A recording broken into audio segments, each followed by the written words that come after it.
Can you guys hear me? Testing. Let me look at the chat. I gotta go over to. God, I got so many freaking windows open. Um, oh, so you guys can hear me?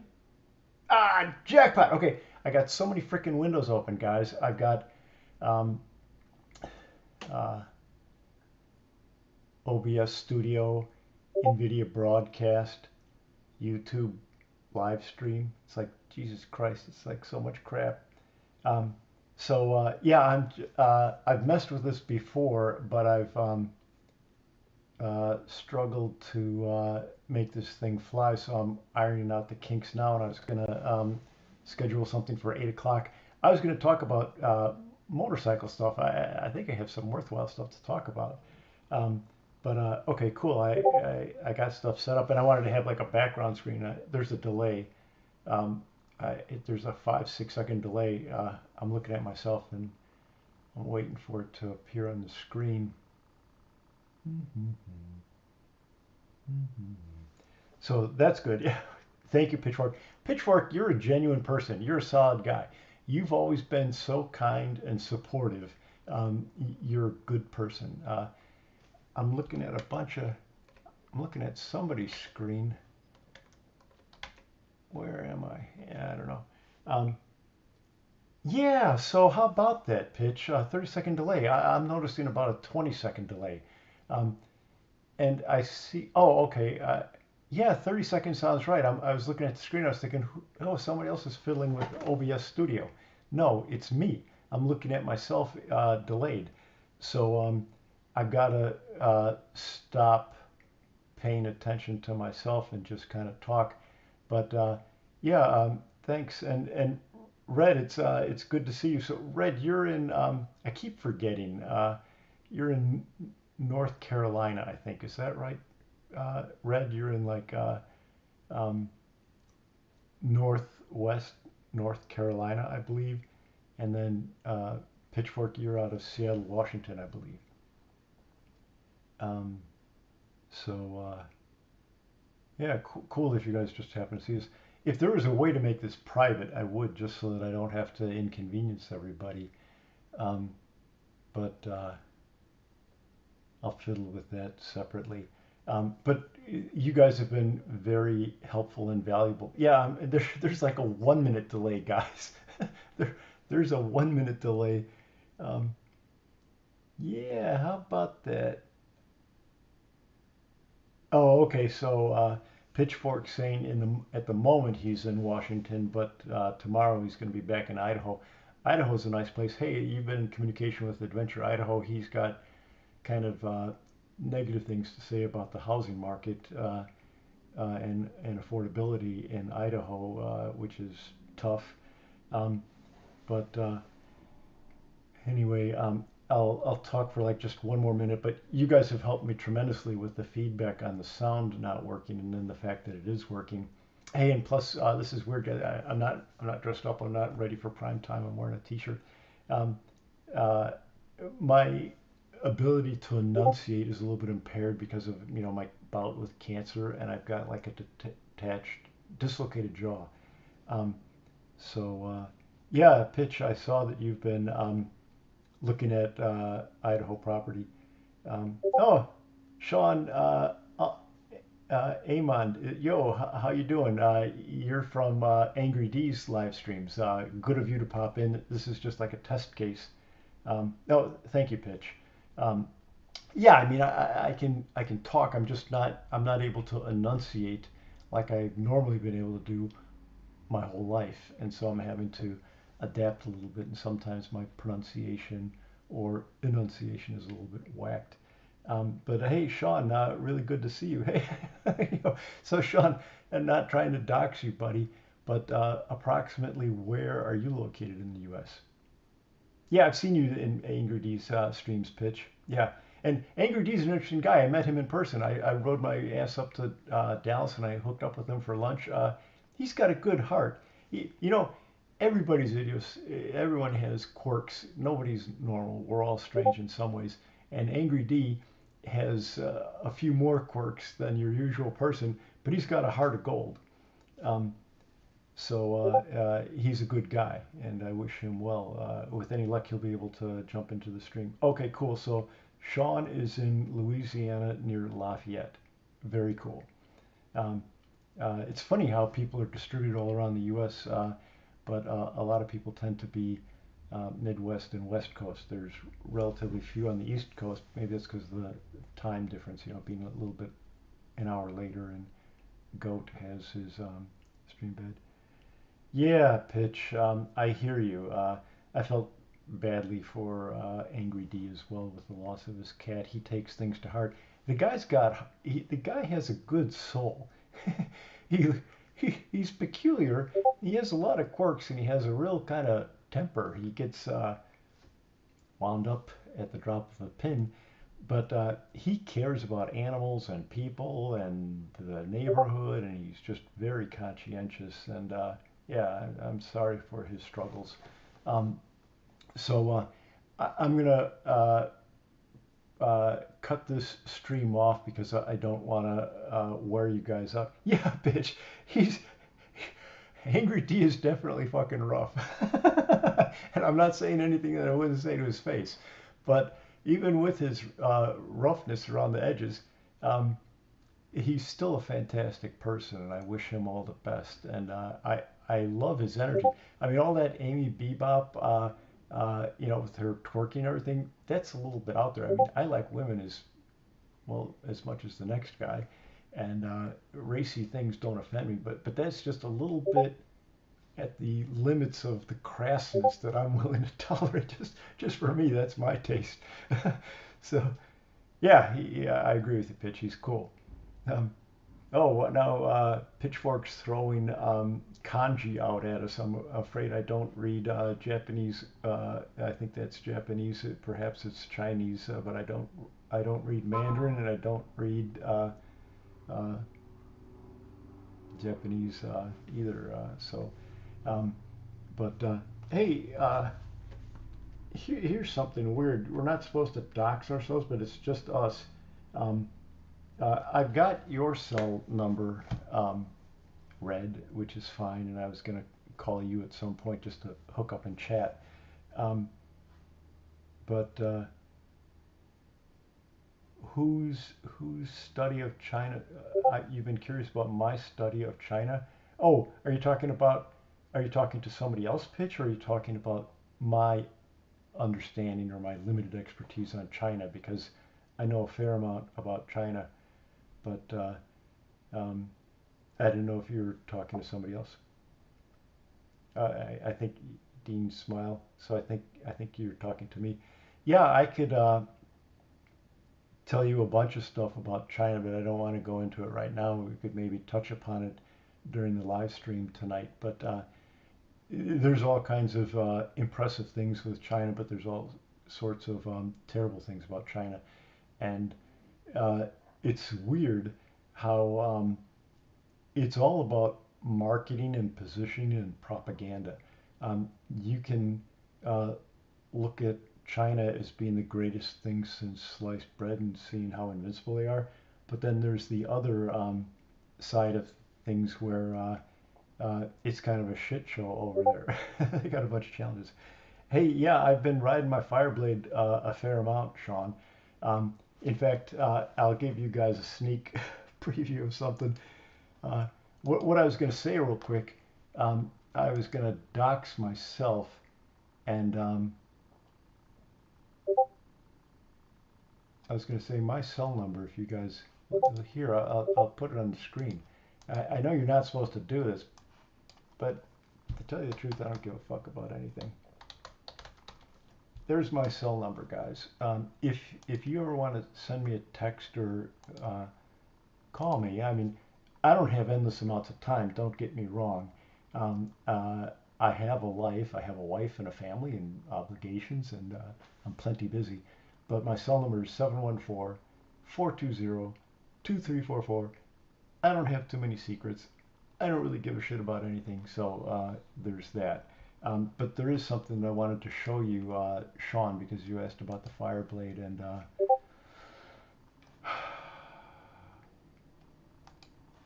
so don't say that. I admit that I am just a little bit of a pussy compared to Crash Test Goat, but then just about anybody is going to be a pussy compared to him.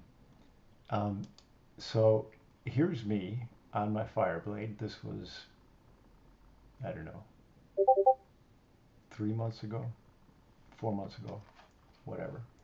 Um, I would like to be able to say that I hit 170 miles an hour on that son of a bitch.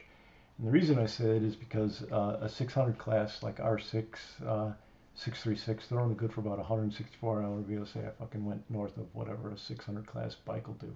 As a freaking Gixxer 750 is probably good for about 175, I think. So if I could bring myself to go 170, I'd be kind of happy with myself. I'd like to hit 180. My bike will go 200. And so there's this toll road in my area, and I can show you guys real quick. And this is going to be like freaking TMI for Sean, but I'll tell you guys real quick. Maps. Maps. Here's the toll road. I live in this area in Yorba Linda. I'm not going to tell you exactly where I live, even though I could, because I really don't give a shit about things. But just out of respect for my wife, she'd kill me if I. Anyway, there's this toll road called the 241, which is close to my house. It's like 4 or 5 miles away, and it's a downhill. And there's this separation as you head. Traffic gets backed up as you're heading this way. So to head east, it's backed up, and there's these poles in the middle, and it's a clear shot straight to go left. So there's the ability to hit that thing like a. The reason I chose this is because the traffic is very, very light on the left side going west. There's usually no cars, or there's so few cars that you can go crash test goat mode around them at speed. I could handle that shit. This turn is a little bit scary for drivers in cars to take at even 80 miles an hour, so they go a little bit slower. I take it at about 80 on my bike, but that's pushing things a little bit from my comfort zone because Goat can haul ass leaned over. I mean, it's amazing what he does. I figure that I could safely take this turn at about 100 miles an hour is in terms of my absolute limits, in terms of my comfort zone. I could probably do more than that my life depend upon it, but I don't wish to. so ideally, I'd like to be at about 80 or 90 miles an hour by the time I come into this turn. And so, but this straightaway, I could wind it up quick, except for the traffic and the splits. But if you look at everything, I've broken it down in terms of what the acceleration is for my bike, how many seconds it would take, how much time I would travel, where that where the fence starts. There's a fence, and here I'll show you so that you don't think I'm bullshitting you guys.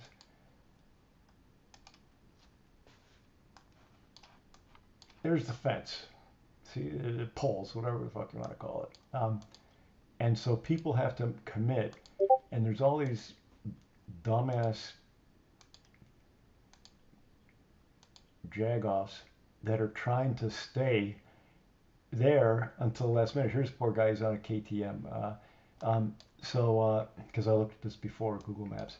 So I need to be a little bit reserved until I get past this area where these dumbasses are clogging up my side of the thing. There is even a double white line, so it's against the law for them to be over there. But I'm not going to give them shit for crossing over a double white line because I'm talking about flirting with 200 miles an hour on a motorcycle. So I figured that I could, at the peak called Windy Ridge, I can hit about 100 miles an hour. And by about here, I could probably be going about 120 after I get done screwing with the people that are going to the right to turn east. And so then after that, it's clear sailing. So I'd fly down this thing, and you can see the traffic's very light on this side. And so I'm thinking that I would accelerate from the top at Windy Ridge Toll Plaza. I'd be going about 100 miles an hour, assuming the traffic permits. I'd be able to easily get to about 140 or 160 miles an hour by the time that fence starts. And so then the question is, how fast can my bike accelerate from where the fence starts? I've got a 10-second window to bring that son of a bitch up to 180 or 200 miles an hour. And the bike will do it because 10 seconds, that's enough time, but you got to go fucking full throttle. And then what you need to do is after 10 seconds, if your mind is still working, you got to think to yourself, holy crap, I need to close the throttle. I need to get on the brakes kind of stiffly, not so bad that I'm going to lock it up and crash.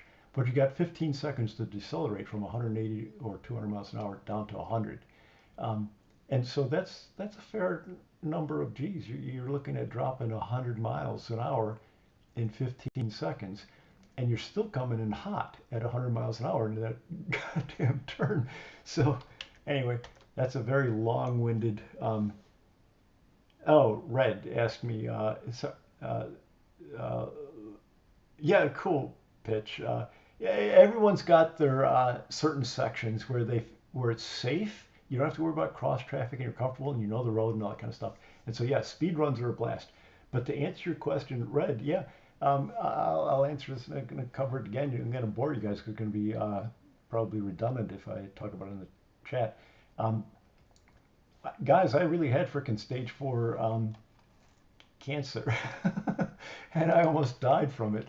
This was like a year and a half ago. Um, and I'll show you these cancer bike riding. So I had quite advanced lung cancer. I had bone cancer in my right shoulder, bone cancer in my jaw, dislocated it, my spine, my sternum, and I actually had ruptures in my lungs. I thought it was a pulled muscle, but I didn't notice any of the shit because I'd ride my ass off. I'm super fit because I was a bicycle racer and I've stayed fit even though I'm kind of older than sin at 67 and a half. But it allowed me to just carry on like nothing was wrong. Meanwhile, I'm freaking dying. So then finally, I was near death. I had to go to the ER and they put me on fentanyl and I was on painkillers already. And it was really, really, really serious business, guys. And I thought to myself, okay, it looks like I'm going to die. And so I thought, um, and in fact, that's why I even got a motorcycle in the first place 6 years ago because I had prostate cancer and the treatment was pretty bad and I was messed up from it. And I thought, well, if I'm going to die, I've always wanted to ride a motorcycle because I rode them as kids. So I'd like to get on motorcycles, you know, because I'm not really afraid of dying because it looks like I might be dying anyways. And I wanted to live. I was so desperate to live. That was 6 years ago. I had my Ninja 650. Um, Now I'm looking at really dying. I'm really, really, really staring death in the face. And I thought to myself, God, I would like to go on a cross country motorcycle trip to say goodbye to my friends and loved ones. And I'd like to be able to get a super bike to be like Crash Test Go. So I just threw caution to the wind and I said, I want to get a fucking Ducati Panigale or an R1 or whatever, you know, a Fireblade. Um, and so um, I decided to, I checked out bikes. I looked at a ZX10RR and I looked at the rider position and how it feels. You know, sport touring bikes are a little bit more upright, but of course, super bikes, very committed, aggressive stance. The Fireblade was had the most relaxed rider position from all the bikes that I jumped on. It had the horsepower. It has 189 horsepower stock. My bike is flashed. I ended up getting a used one that was 5 years old. Or no. I was like 8 years old. It was 2017. I found a used fire. I was looking for used fire blades, and they all were hovering around $13,000, $15,000. So you know, there's the cost of the fucking insurance, and then the cost of the bike, and then just the fear factor. But when you're looking at like being dead, um, you all of those things kind of wash away. And then I had ridden uh, an S1000RR before, and I didn't kill myself. I handled it just fine. I got that son of a bitch up to 145, so I was like, I'm not afraid of a leader bike. I can handle the speed. I never crash my bike. I never drive my bikes. I got all that out of my system on my bicycle. So I figured, what the fuck? I can handle a super bike, no sweat. So anyway, that's the long and the short of it, Red. Why I got a Fireblade, because I thought I was gonna die. And let me just here, and that's why I did this thing. I rode 940 miles on the first day on a Fireblade at 67 years old with stage 4 lung cancer and undergoing chemotherapy between chemo sessions 5 and 6. I almost did an iron butt. The only reason I stopped here is because that's where my hotel was that I had registered. If my life depended upon it, I could have ridden straight through fucking nonstop 48 hours to Pensacola if I needed to, but I didn't need to. And I gotta admit, guys, I was really worn out when I did that. But anyway, that's super lengthy. This is how Goat goes on his rants sometimes. Yeah, hey, Pitch. Yeah, thank you, man. Yeah. No, yeah, it's like hurry up and live. why why pace it? Um, yeah, no, Red, don't worry about it, bro. It's okay. Look, guys. I mean, now I'm gonna be giving all my secrets out, and there won't be anything to talk about in chat tonight. But don't feel bad for me. I'm riding about 200 miles a week on my bicycle. Um, where the hell are we? Oh, here we go. Um, I'll bore you guys to tears with shit. I did this. I rode 72 miles yesterday on my bicycle. If this thing will pull up. Can you guys see my screen okay? See, okay, I lied. Just shy of 72 miles. Um, I hooked up with my buddy Albert, and he was fucking kicking my ass. He's a really strong rider. He's a great rider. But look, we're going 28 miles an hour on a bicycle. That's hard to do. And then coming up Pacific Coast Highway, I'll show you all the stuff. We were going like, where were we? Um, we were going 24, 25. This is hard stuff. And then there were even times, uh, yeah, up here, there we go. Because I've seen 27. I knew I wasn't dreaming. There's 27 miles an hour. I don't know if you can see it. We're in Huntington Beach, which is also called Surf City. Um, I go to the gym to lift weights twice a week. I can do 11 pull-ups. I can bench my weight 10 times. I can do 25 dips. Um, I should be dead, but I ain't. So I'm basically okay, sort of. Let me see where it's at. No, thanks, Pitch. Um, I can zoom in on your screen. Cool. Yeah, that's what's going on, Red. Um, yeah, man, Pitch, I'm sorry. Yeah, that's weird. 3 people who died from lung cancer. Holy crap! And I never smoked. I mean, okay, I smoked like 5 cigarettes in my entire life at the most. Um, so I don't know. Shit happens sometimes. Who knows? Um, but yeah, Pitch. So I'm sorry to hear that you had an accident in 2002. Were you on your motorcycle or was that a car? But yeah, that's shit like that does change you, no doubt about it. Um, so anyway, um, yeah, no kidding, Pitch. Shit happens. um, anyway, well, you guys, I should probably run. I feel guilty. Oh yeah, Red. Uh, oh okay. Oh okay. So Pitch had a work injury, a commercial construction. Yeah, you can get effed up at construction sites. That's really tough. Oh man. Oh God. Pitch back trouble is one of the worst things imaginable because your core is everything. And you can't hardly move or sneeze or fart or go to the bathroom or walk or sit down or lay down. I don't have to explain this to you. When your back is messed up, you're in a world of hurt and it's quite debilitating. I hope that you're doing okay. Maybe you got back surgery to fuse discs or whatever, but that's really tough. I'm sorry. And then Red, um, yeah, I'm sympathetic with drinking. So many people are afflicted by this. So many people are afflicted by addictions of some sort or another, or challenges or another, and everybody has weaknesses. I mean, good God, um, Crash Test Goat is addicted to speed. So everyone's addicted to something. Um, but I sympathize with your struggles, Red, and um, I only wish you well. Yeah, I hope that you can combat that. And usually, what happens is people find something else to get addicted to. There, there's this Cheech and Chong skit that said something like, some guys like Lifeless saying, "Before I was all messed up on drugs, but then I found the Lord, and now I'm all messed up on the Lord." And so it's like you're going to be messed up on something. Hopefully, you're going to be messed on something worthwhile and healthy, but it's just a question of whatever. Oh, um, so anyway, so Pitch, it says you're surviving. You've got a neck injury above your shoulder. Can't turn your head too much.